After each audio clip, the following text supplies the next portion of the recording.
আল্লাহ পাক তৌফিক দান করুন।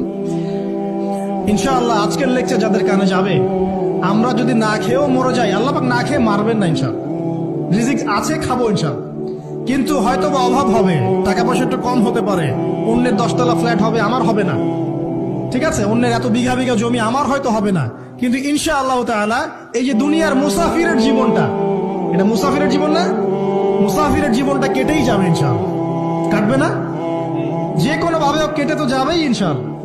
এই যে পরকালের জীবনটা একটা চেতনার শক্তি, জানেন, দুনিয়াতে যত বাধা বিপত্তি আসুক, গাল মন্দ খান, গিবত তহমত খান, কষ্ট হোক, নির্যাতন হোক, একটা বিষয় মনের মধ্যে শান্তি দেয়। কি শান্তি?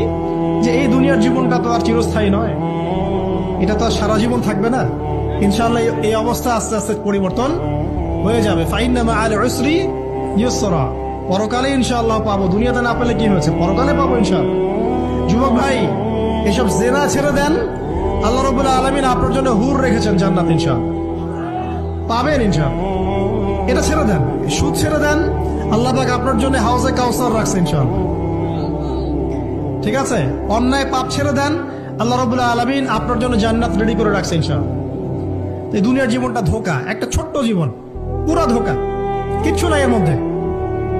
আমার কথা শোনেন, এই দুনিয়ার জীবনে কিছুই নাই।